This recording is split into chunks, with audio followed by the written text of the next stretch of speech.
Chapter 39. And Joseph was brought down to Egypt, and Potiphar, an officer of Pharaoh, captain of the guard, an Egyptian, bought him of the hands of the Ishmaelites, which had brought him down thither.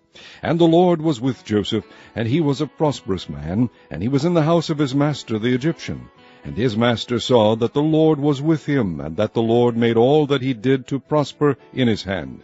And Joseph found grace in his sight, and he served him. And he made him overseer over his house, and all that he had he put into his hand. And it came to pass from the time that he had made him overseer in his house, and over all that he had, that the Lord blessed the Egyptian's house for Joseph's sake. And the blessing of the Lord was upon all that he had in the house and in the field. And he left all that he had in Joseph's hand, and he knew not aught he had, save the bread which he did eat. And Joseph was a goodly person, and well favored. And it came to pass after these things, that his master's wife cast her eyes upon Joseph. And she said, Lie with me. But he refused, and said unto his master's wife, Behold, my master wotteth not what is with me in the house, and he hath committed all that he hath to my hand. There is none greater in his house than I. Neither hath he kept back anything from me but thee, because thou art his wife. How then can I do this great wickedness, and sin against God? And it came to pass, as she spake to Joseph day by day, that he hearkened not unto her to lie by her, or to be with her. And it came to pass about this time that Joseph went into the house to do his business, and there was none of the men of the house there within.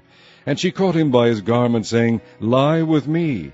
And he left his garment in her hand, and fled, and got him out. And it came to pass, when she saw that he had left his garment in her hand, and was fled forth, that she called unto the men of her house, and spake unto them, saying, See, he hath brought in an Hebrew unto us, to mock us. He came in unto me to lie with me, and I cried with a loud voice. And it came to pass, when he heard that I lifted up my voice and cried, that he left his garment with me, and fled, and got him out. And she laid up his garment by her, until his lord came home. And she spake unto him according to these words, saying, The Hebrew servant which thou hast brought unto us came in unto me to mock me. And it came to pass, as I lifted up my voice and cried, that he left his garment with me, and fled out. And it came to pass, when his master heard the words of his wife, which she spake unto him, saying, After this manner did thy servant to me, that his wrath was kindled. And Joseph's master took him, and put him into the prison, a place where the king's prisoners were bound, and he was there in the prison. But the Lord was with Joseph, and shewed him mercy, and gave him favor in the sight of the keeper of the prison.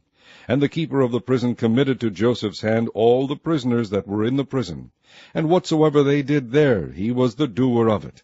The keeper of the prison looked not to anything that was under his hand, because the Lord was with him, and that which he did, the Lord made it to prosper.